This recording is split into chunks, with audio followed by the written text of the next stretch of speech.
Olá pessoal, sejam todos bem-vindos à nossa aula 9 do módulo 8. E nessa aula aqui, pessoal, a gente vai fazer o seguinte, a gente vai dar continuidade à aula passada. Se você não assistiu, veja o card que vai aparecer aqui em cima. E esse código que eu vou falar para vocês vai estar na descrição do vídeo também. Porém, é importante você saber o seguinte, pessoal. Esse código você tem que executar a primeira célula para ele carregar as informações, tá? E porque depois você vai precisar dessas informações que estão sendo carregadas nesses comandos, através desses comandos, e para poder trabalhar com, enfim, o que a gente vai desenvolver nessa aula. Então, se você baixou esse código, é importante você fazer todas as etapas aqui, que vai desde a gente pegar o dado que está no arquivo da internet, eliminar os dados aqui que estão no hora number, né? Enfim, que tem um processo aqui de eliminação dos dados que tem no hora number, e aqui a gente já está com a tabela correta. Aqui a gente fez o nosso plot, o nosso primeiro desenho, né, com alguns dados selecionados de alguns países, tá certo? Só que o eixo X não ficou bom. Então o que a gente vai fazer agora, o que a gente vai dar ênfase, né, no desenvolvimento, é justamente em melhorar esse gráfico para que ele fique mais apresentável. Então, na verdade, o que eu vou fazer? Eu já carreguei as bibliotecas aqui. Eu vou fazer uso do comando range. Tá? Esse comando range, na verdade, a gente já tinha visto lá em outras aulas, tá? Mas a função dele é produzir, digamos assim, índices, valores, né? Com um certo tamanho. Tá? Então eu vou explicar isso aqui, pessoal, passo a passo esse comando, tá? Para ficar mais claro, senão vai ficar muito confuso. Então vamos lá, ó. Primeira coisa importante para fazer uso desse range aqui, tá? Então a ideia aqui é que eu vou usar esse DFT lock, né? Então quando eu pego esse DFT lock 0, o que ele vai fornecer para a gente, pessoal? Ele vai fornecer justamente o conteúdo de uma linha, que é a linha 0, que tem os valores de dados, né? Então se você for na nossa tabela de dados aqui, ó, a primeira linha, que é a tabela transposta, são os dados, os dias, né, correspondentes aqui, né? Eu poderia pegar 0, poderia pegar 1, enfim, o que é importante, na verdade, é a quantidade de valores. Por isso que eu peguei esse comando len. Então, quando eu faço o comando len, na verdade eu estou pegando o quê? Eu estou pegando o tamanho aqui, ó. Então, quantos valores eu tenho? 199, tá? Só que o comando range eu não quero que vá... como ele começa em 0, e aqui eu estou falando para ele começar em 1, eu tenho que somar mais 1, para dar exatamente o número de valores que eu tenho, né? E outra, então desse jeito, quando eu faço esse range aqui, ó, eu vou mostrar para vocês como é que esse range vai ficar, ó.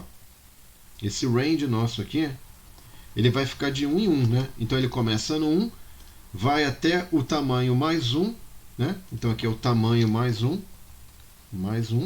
tá? E aí, olha só como é que vai ficar esse X agora, ó, pessoal. Ele está andando de 1 em 1. Poderia andar de 20 em 20, ó. Vamos andar de 20 em 20. E aí, ó, olha só o nosso X, ó. 1, 21, e, enfim, ele vai andando de 20 em 20 ou de 10 em 10, tá? Aí você especifica o tamanho que você quer para os dados que você quer observar, os dias que você quer observar, os valores, tá? Então, estou selecionando os dias que eu eventualmente quero enxergar. Eu coloquei de 10 em 10, mas vou botar de 20 em 20, porque eu acho que fica mais fácil de enxergar, tá? Então aqui DFT, tá? Que é uma variável que a gente já definiu antes, e lock 1. Esse lock 1 eu estou selecionando os dados da linha 2, cujo índice é 1, que são os dados do mundo, tá? Então se você fosse na nossa tabela aqui de dados, a linha 1, a linha com índice 1, que é a linha 2, na verdade, não é nenhum país específico, é os dados mundiais, world, né? Mundo, enfim. Então agora eu vou fazer o seguinte, pessoal, plt plot. Aqui eu vou botar xy1 label igual a Itália.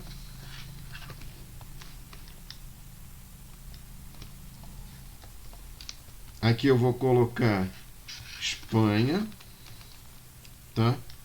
Vou botar y2 aqui. E colocar y3, que é o nosso mundo, world, né? Em inglês, que é o y3 ali que a gente selecionou, tá, pessoal?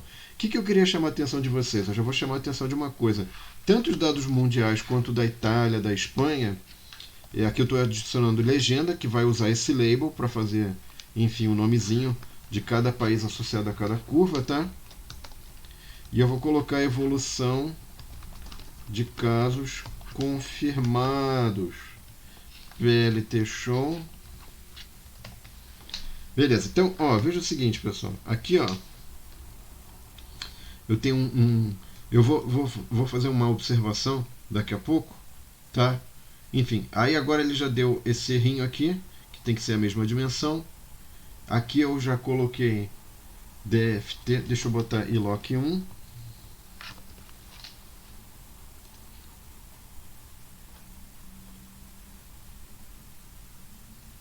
Aqui ele está, digamos assim, reclamando, dando problema, né, pessoal?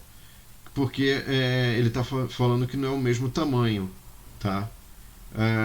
Em princípio, aqui está correto, DFT lane, iloc, mais 1. Eu vou colocar de 1 em 1, só para a gente ver se ele resolve esse problema do tamanho, tá? Ele resolveu, tá? Aqui é porque era o seguinte, pessoal, o que acontece? Aqui eu estou andando de 1 em 1, né? Só que eu não vou plotar todos os valores aqui, né? Quer dizer, no eixo X. Na hora que você faz isso, ele não plota. Só que eu tenho todos os valores 1 em 1. Porque senão, do contrário, você teria que ajustar aqui também o Y3. Teria que pegar só alguns valores. E o Y2 e o Y1 também, tá? Então aqui, na verdade, não pode colocar 10 e 20.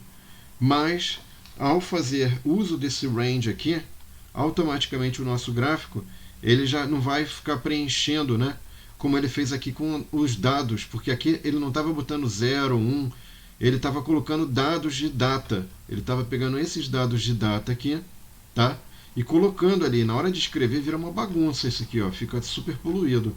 Agora aqui, como eu troquei aqueles dados de data por números, ele já consegue fazer o ajuste automático aqui de escala, tá? Então esse era o nosso truque. Se você quisesse, você poderia selecionar apenas alguns dados, aí você poderia andar de 10 em 10, mas teria que fazer o ajuste também em Y1, Y2 e Y3, tá? A gente não vai mostrar aqui, mas é possível ser feito. E para a próxima aula, pessoal, eu vou mostrar para vocês como é que você pode fazer esse ajuste que eu não fiz aqui, que era de 10 em 10, 20 em 20. Eu vou mostrar como é que você pode fazer isso no próximo vídeo, tá? Espero que vocês tenham gostado. Não esqueçam de curtir, não esqueçam de compartilhar. E até a próxima e última aula deste módulo, pessoal. Tá bom? Obrigado e até lá. Tchau.